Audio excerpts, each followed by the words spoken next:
लेना ऐंठना और मैं किसी की पत्नी थोड़ी बन के रहती हूँ। मैं कुलकली हूँ। पर ब्राह्मण उस महिला के इतने बच्चे भूत कुलकली के हो जाते हैं कि अपने माता पिता को भी त्याग दिया, अपने पत्नी को त्याग दिया, अपने पहले बच्चों को त्याग दिया। सबको त्यागने के बाद उस कुलकली के संग में जाकर के और ब्राह्मण अपने अलग से व्यक्त आश्रम बना लिया, गांव के बाहर झोपड़ी बना लिया। और गांव के बाहर झोपड़ी बनाकर के वहां पर निवास स्थान बना लिया। समय आते हुए उस ब्राह्मण की दूसरी पत्नी से 9 पुत्र पैदा हो गए। आज वह ब्राह्मण तो कर्म नहीं रह गया है। आज ब्राह्मण के पूजा पाठ बंद हो गया। ब्राह्मण के मस्तक पर जाकर के काली पट्टी, हाथ में चमचमाती तलवार, डकैती डालना, दूसरे की हत्या करना, ये ब्राह्मण जामन की गति बन गई। अजान में ब्राह्मण के गांव में लोग आते नहीं थे, डरते थे, क्योंकि कुंडली काटता होता उसको धन चाहिए। कुंडली काटे राजा परीक्षित। एक दिन के रास्ते से निकलते हैं, कुछ संत भगवान की टोली निकली और संत भगवान की टोली जब निकलती है, संतों ने पता लगा लिया कि आज हमको कहाँ पर भोजन मिलेगा। बच्चों ने बताया कि जो सामने वाली झोपड़ी दिखाई दे रही, मकान दिखाई दे रहा, ये कि तुमको महाराज आपको भोजन मिलेगा। काफी संत भगवान से क्या लेना देना। संतों ने जाकर के एक कुएं पर अपना आसन जमाया और आसन जमाकर संतों ने शांति से जाकर के वो ब्राह्मण की दूसरी पत्नी के दरवाजे को खटखटाया।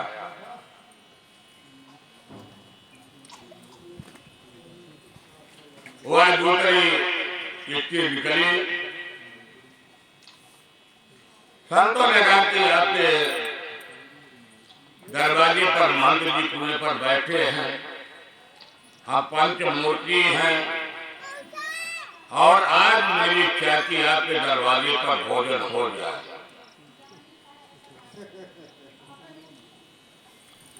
गुरुदेव जी कहते परीक्षित,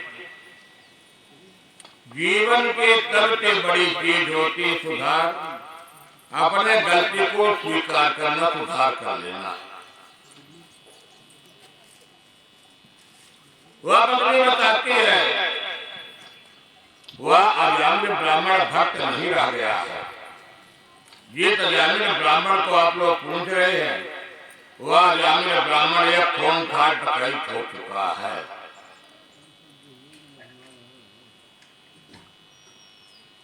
दूसरी बात, वह ये बोलती, मेरी माँ बचपन में कहा करती थी कि बेटी कभी के जीवन में किसी से झूठ मत बोलना, सबसे बड़ा पाप झूठ बोलना। तो मैं आपको सत्य बता रहा हूं। दूसरी बात, हम आपको भोजन नहीं करा सकते। क्यों? मेरा शरीर अपवित्र है, मेरा मन अपवित्र है, मैं कुंचली हूं, इसलिए मैंने भोजन बना करके संतों का अपमान नहीं करूंगी। पर एक काम कर सकती हूँ महाराज जी, मैं आपको सूखे आइटम दे दूंगा। मेरी जो गृहस्थाश्रम में है मैं सूखे आइटम दे दूंगा और आप बढ़िया कुएं पर बना लीजिए, आप भी पाइए और ठाकुर जी का भी भोग लगाइए। काठी अजामिल ब्राह्मण की दूसरी पत्नी ने सूखे आइटम दे दिया। संतों ने आकर के बढ़िया भोजन बनाया, भोजन तैयार हुआ और बड़े महाराज जी ने बढ़िया सुंदर स्नान किया, पूजा किया, तब तक भोजन तैयार हो गया। ठाकुर जी की भोग भी लग गई, पर महंत जी के मन में एक विचार आया कि ऐसे स्थान तो पवित्र नहीं, जगत गलत जगह आ गए, पर एक गलत जगह का भी मैंने अन्न का उपयोग कर लिया तो मेरी बुद्धि भी खराब हो जाएगी। अन्न में दोष, जल में दोष, वस्त्र में भी दोष, दोष सब में है, पर सभी का दोष दूर करने का एक ही साधन है। भगवान नारायण को भोग लगा दो, लड्डू गोपाल को भोग लगा दो, शालिग्राम को भोग लगा दो, तुलसी दल डाल दो, सारे भोग पवित्र हो जाते हैं। यदि घर में ठाकुर जी की मूर्ति नहीं है ठीक, पर तुलसी का पौधा तो है, और तुलसी के दल को ही, पत्ते को तोड़ करके, दल को तोड़ करके और आदमी को भोग लगाना चाहिए, आचमन करना चाहिए, उससे भी भोजन में प्रसादी हो जाती है। महाराज जी भोग तो लगा दिए, पर महंत जी ने भोजन नहीं किया। महंत जी ने कहा कि भाई आप लोग भोजन कर लो, पर जो 4 मोतियां थी मेरी इच्छा नहीं है। इसलिए महाराज जी अपने बड़े महंत जी भोजन नहीं किया और उनके जीवन में मन में एक ही विचार उत्पन्न होने लगा, एक अजामिल ब्राह्मण का जीवन कैसे सुधरे। संत वही कहलाता जो जीवन को सुधार करने वाला हो। महाराज जी अपने मन में विचार किए, भोजन नहीं किए, और रात्रि का समय हुआ। अजामिल ब्राह्मण रात्रि में चोरी करके, डकैती डाल करके अपने घर की तरफ आया। महाराज जी को नींद नहीं आ रही, जग रहे। महाराज जी देख रहे कि अजामिल ब्राह्मण आ गया। अजामिल ब्राह्मण जैसे दरवाजा खटखटाया, उनकी पत्नी निकली। अजामिल ब्राह्मण बताया कि कौन है दरवाजे पर बैठे हैं। पर यदि अपने घर की मालकिन टाइट हो जाए तो पति देव की फिर हिम्मत नहीं कि बोल आगे। अजामिल ब्राह्मण की दूसरी पत्नी कहती है कि पहले अकेले भोजन करिए, विश्राम करिए, और मैं सवेरे बताऊंगा। अजामिल ब्राह्मण गया, विश्राम किया, भोजन किया, सवेरा हुआ।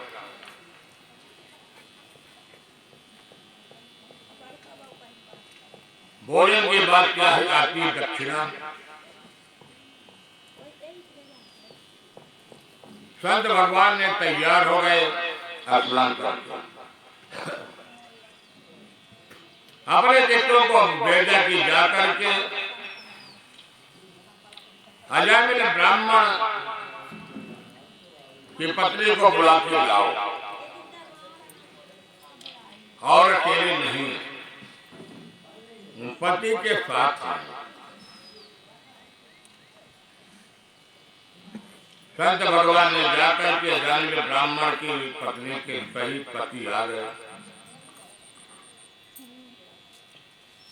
मान जी ने बोला कि अब जो भोजन तो आपने कराया, पर दक्षिणा चाहिए। बीच में जामिल ब्राह्मण बोल उठा, "ओ महाराज जी, अपना भाग्य समझिए कि मैं आपका लोटा लुटिया नहीं ले लिया, इतनी दक्षिणा बहुत पर्याप्त है। हानि जो आप चिंता बड़े बड़े लिए हो, मैं छुड़ा लेता तो आपका ही।" पर जब पत्नी कहती भैया शांत रहो,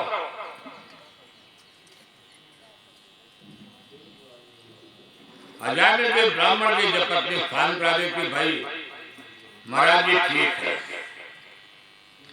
दक्षिणा भी मैं आपको दूंगी, मांगी बेटी, मैं दक्षिणा आपके अनुकूल ही मांगूंगी। ऐसा महंत जी ने कहा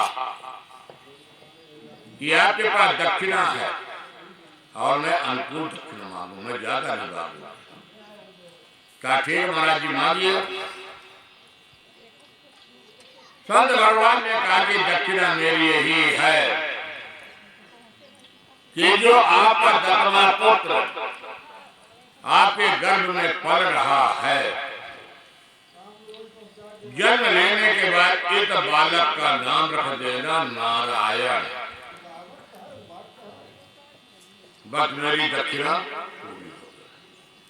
अरे महाराज जी आप ये सत्य में दक्षिणा नहीं पड़ गया। और संत भगवान अपने रास्ते को जहां थे वहां निकल गए। सुखदेव जी कहते राजन परीक्षित, देखिए संतों की कितनी बड़ी कृपा होती है, और एक क्षण भी सतसंग जीवन में संतों के सानिध्य में जाकर के कर लिया जाए, वह जीवन संत की कृपा से किस मोड़ में पहुंचेगा कोई गारंटी नहीं है। आज उन संतों ने अजामिल ब्राह्मण की मुक्ति का साधन, अजामिल की दूसरी पत्नी के जो दसवां गर्भ में आने वाले बालक का नाम नारायण रख दिया। क्या कि संत भगवान जानते हैं कि यह जब शरीर वृद्धावस्था आ जाएगी, शरीर थक जाता है, चलने फिरने में असमर्थ हो जाता है, उस समय यदि यह अपने पुत्र के माध्यम से ही बार बार नारायण नारायण का नाम लेगा, अजामिल ब्राह्मण लेके के अजामिल ब्राह्मण का उद्धार हो जाएगा। तो भाव्य को भाव्य न कयारतहूँ, नाम जपत मंगल दित दतहूँ। भगवान का नाम किसी भाव से लीजिए, निश्चित ही एक दिन मन में पवित्रता आ जाएगी। नारायण नारायण कहते कहते एक दिन मन में भगवत प्रति जागृत हो जाएगी, और यह हमारे प्रभु के चरणों में जाकर के अपने डोर को बना लेगा, ये निश्चित होता है। अजामिल ब्राह्मण के जो पुत्र हुआ, एक पुत्र का नाम रखा गया, अजामिल ब्राह्मण का पुत्र का नाम था नारायण। अब जैसे वृद्धावस्था आ गई, हाथ पांव थक गया, चोरी डकैती बंद हो गई, हर तत्वों में नारायण नारायण की मम्मी नारायण, यही ब्राह्मण देव का काम बन गया। अब ब्राह्मण देव की अंतिम समय आया।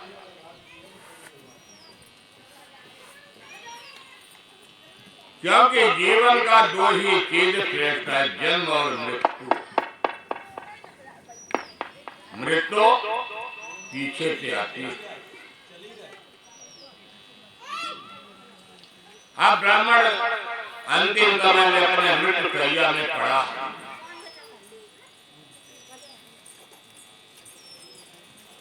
यमराज के दो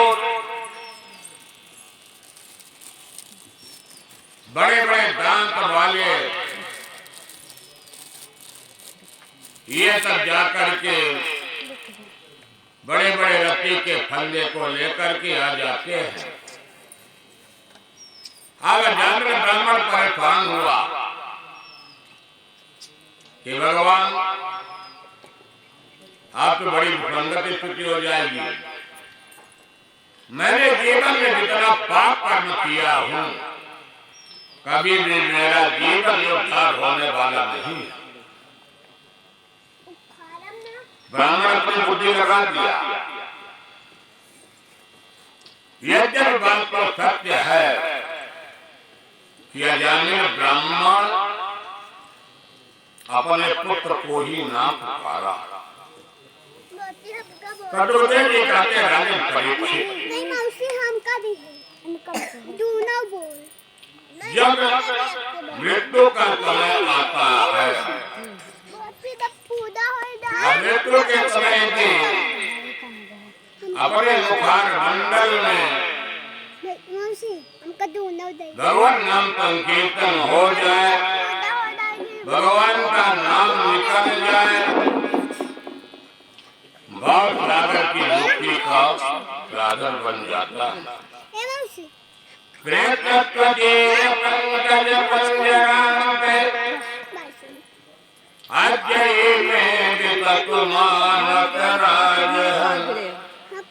प्राण प्रयाण तमये काके बात कंकावरोधनम विदौत मरणं कुतस्ते। जब आदमी की मृत्यु का समय आ जाता है, यमराज के दूत सबसे पहले कंठ में कफ बात पीत दुनिया भर रोग लग देते हैं कि किसी प्रकार के भगवान नाम संकीर्तन न होने पाए, क्योंकि एक बार भगवान नाम संकीर्तन हो जाएगा तो भवसागर से मुक्ति मिल जाएगी। हमारी जी भी है। आज जंगल ब्राह्मण ने अपने पुत्र को 3 बार पुकारा है, नारायण नारायण नारायण। नारायण को ये पुकारा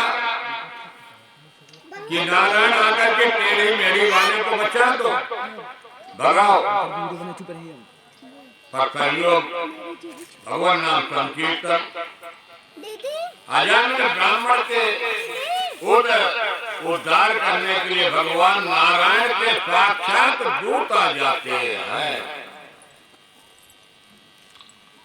और भगवान नारायण के साक्षात दूत आकर के खड़े हो गए। सूर्य जी कहते राजन परीक्षित, अंतर क्या है? अंतर ही बताते हैं।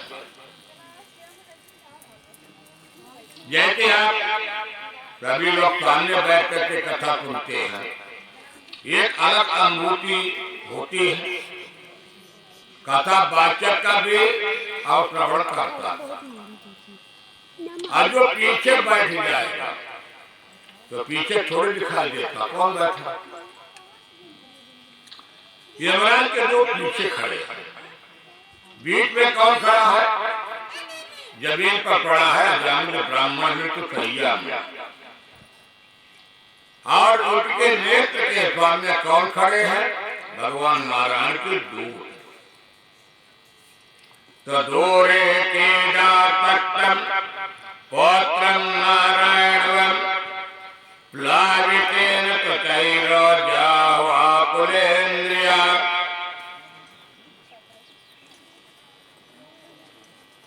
अजामिल ब्राह्मण के दूत आ गए।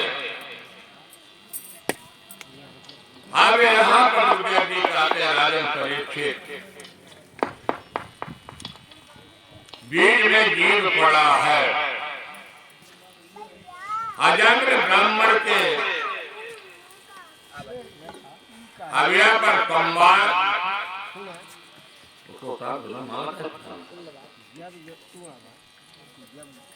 यहाँ पर संवाद प्रारंभ हो रहा है यमराज और भगवान नारायण के दूतों का।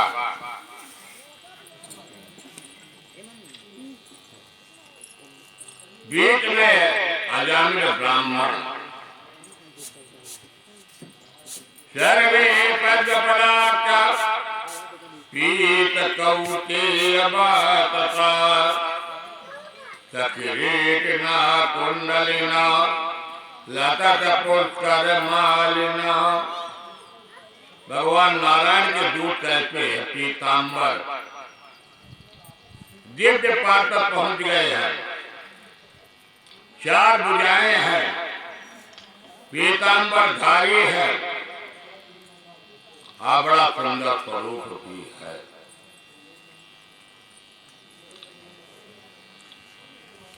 यमराज के दूतों को सावधान, अभी तक जामिन ब्राह्मण को आप नरक में नहीं ले जा सकते हो। क्यों? अरे महाराज, ये जीवन भर इतना पापी व्यक्ति है, अपने मालिक के पास ले जाएंगे, इसके बही खाता को खोलेंगे, बही खाता का हिसाब किताब क्लियर होगा, युद्ध के जीवन के पुण्य और पाप का भाग होगा, इसको प्राप्त होगा।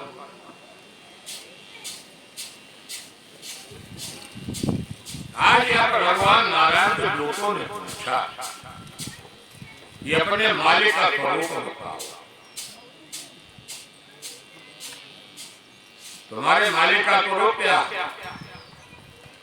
आप बेचारे नौकर क्या बताए अपने मालिक का स्वरूप?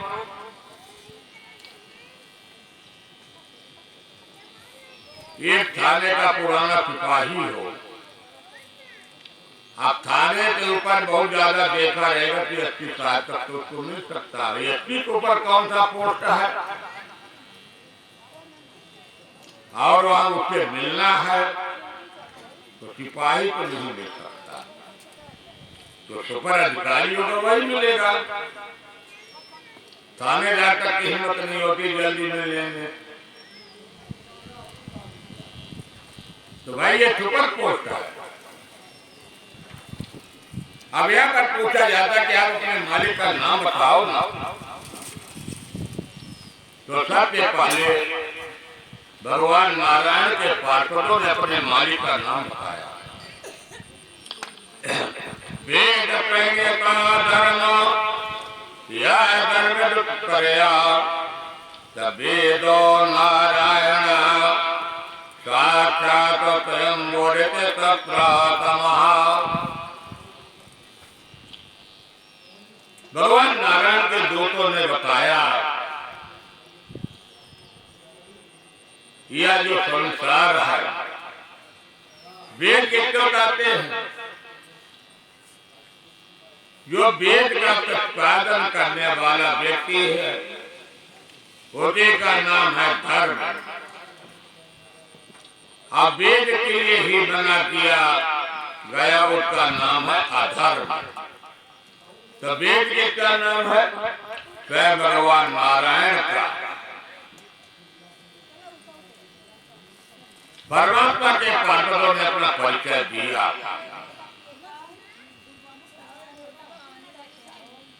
भगवान नारायण के पार्षदों ने कहा कि जीवन का चाहे जितना भी बड़ा व्यक्ति पापी क्यों ना हो, यदि अंतिम समय में भगवान नाम संकीर्तन कर लेता है,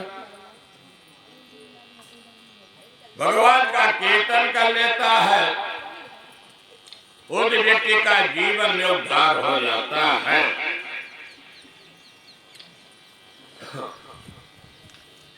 भगवान का नाम किसी रूप में लीजिए, भाव को भाव अलकार का जपत मंगल गीत करता हूं। भगवान के पार्षदों ने बताया कि चाहे छोटा पाप हो चाहे बड़ा पाप हो, गुरोणां च लघूनां च गुरोणि च लघूनि च प्रायश्चित्तानि पापानां त्यायुक्तानि महर्षि। चाहे जितना भी पाप हो, छोटा पाप हो बड़ा पाप हो, यह भगवान पर नारायण पर ही गाया गया है। आज जो व्यक्ति एक बार नारायण का नाम ले लेता है, और अंतिम समय में भी यदि भगवान नारायण का नाम ले लेता है उसके जीवन के समस्त पाप दूर हो जाते हैं।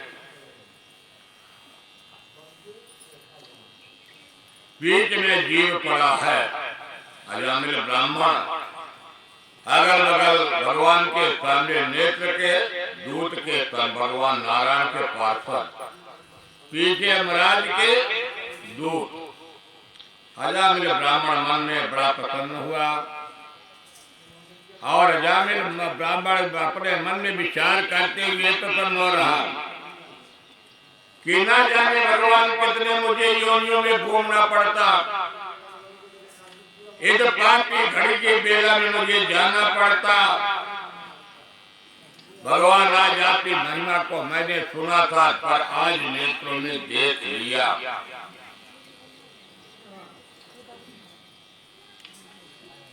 अंत में यमराज के दूत खाली हाथ के लौट जाते हैं।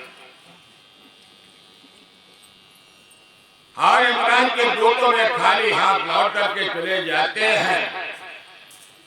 आज अपने मालिक के पास जाकर के धर्मराज जी से बताते, धर्मराज जी मैंने जीवन में बड़ी विचित्र गति देखा,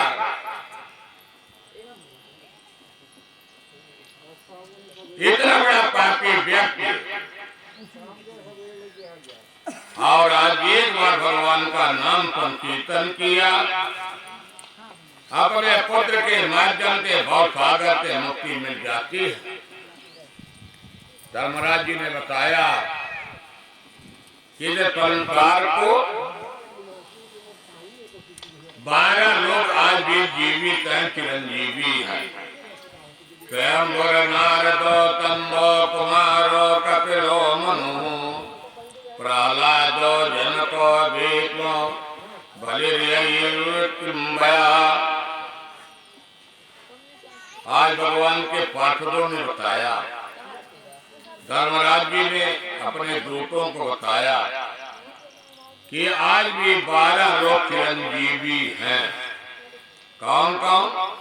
पहले हो गए स्वयंभू, दूसरे हो जाते हैं शंभू, तीसरे नारद जी, चौथे कपिल महाराज, पांचवें में सनत कुमार जी, छठवें में स्वयंभू मन महाराज जी, सातवें में प्रहलाद जी, 8वें में जनक महाराज जी, 9वां भीष्म पितामह बलि महाराज जी, सुखदेव जी और धर्मराज।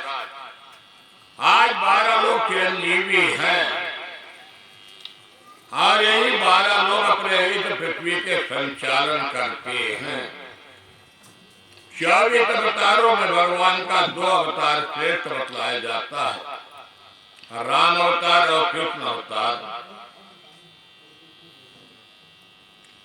भगवान के 3 अवतारों में 2 अवतार श्रेष्ठ है, भी एक अवतार कल्कि अवतार बाकी है। यमराज अपने दूतों को बताते हैं कि हम उन व्यक्ति को पकड़ने के अधिकारी हैं, सजा देने के अधिकारी हैं जिनके जीवन में कभी भी भगवान नाम संकीर्तन नहीं हुआ है, भगवान के प्रति कभी भी अनुराग उत्पन्न नहीं हुआ। तजीवान भक्तिम भगवद गुण नाम देयम तेतच्चरति तत्तेनारविंदम प्रेतनायनो नवत्यक्तिर एकदपि तानायद्रमतरो प्रेतविकृत्यात्। धर्मराज जी ने कहा कि जो जीवन में इस जीवा के माध्यम से एक बार भी भगवान नाम संकीर्तन कर लिया है, उनके सारे जीवन का पाप समाप्त हो जाता है। सुखदेव जी कहते, राजन परीक्षित, आज धर्मराज जी कहते कि आप लोग बड़े भाग्यशाली हो कि आप लोग भगवान नारायण के पार्षदों का दर्शन किया और जो जीवन में बार व्यक्ति भगवान नारायण के स्वरूपों का दर्शन हो जाता, कभी मेरे सैनिक मेरे सिपाही में छू भी नहीं सकता। राम के नाम पर कितना बड़ा गुण छिपा है। राम एक तारी नाम कोट कल कुमत तुदारी, तकाओ का लगी नाम बढ़ाई, राम न कहीं राम गुण गाई। आज धर्मराज जी अपने सैनिकों को छुट्टी कर दिया, कहा कि आप लोग जाइए, क्योंकि आप लोगों को अब यहाँ पर अधिकारी नहीं है। एक तरह से धर्मराज भगवान के सुंदर आजामिल ब्राह्मण के चरित्रों को सुनाते हुए सुखदेव जी कहते हैं, ये जो वित्रासुर था, ये चित्रकेतु नाम का राजा था, उसके कई पत्नियां थी, पर संतान किसी के नहीं हुआ। और अंग्रेजी के चित्र प्रसाद के चित्रकेतु के राजा के घर में पुत्र हुआ। अब कुछ दिन के बाद हुआ, रानियों ने एकता द्वेत से चित्रकेतु के पत्नियों को जहर दे दिया, बालक की मृत्यु हो जाती है। और जब बालक की मृत्यु हो जाती है, राजा मोह में व्यथित हो जाता है।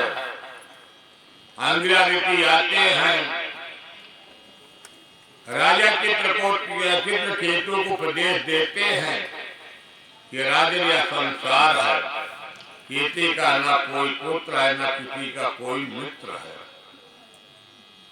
और यही चित्रकेतु फिर जाता तपस्या करता, तपस्या करने के बाद भोलेनाथ को प्रसन्न किया। एक दिन पार्वती भोलेनाथ अपने सांसारिक लीला करते हुए आज प्रभु भोलेनाथ के गोदी पर बैठी हुई पार्वती को देख करके राजा चित्रकेतु मजाक कर दिया। और जैसे मजाक किया, पार्वती जी को अच्छा नहीं लगा और पार्वती जी ने श्राप दे दिया। यही जाकर के वित्रासुर राक्षस बन जाता है। एक तरह से गुरुदेव जी मर्द गणों की भी कथा सुनाते हैं। बोले वृंदावन बिहारी लाल की जय।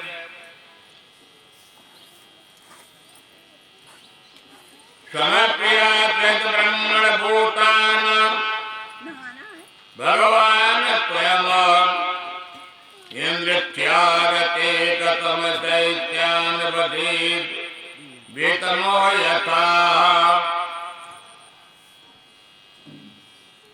राजा की परीक्षित महामुद्र देव जी से पूछते हैं कि प्रभु, मेरे मन में एक जिज्ञासा व प्रश्न पैदा हो रहा,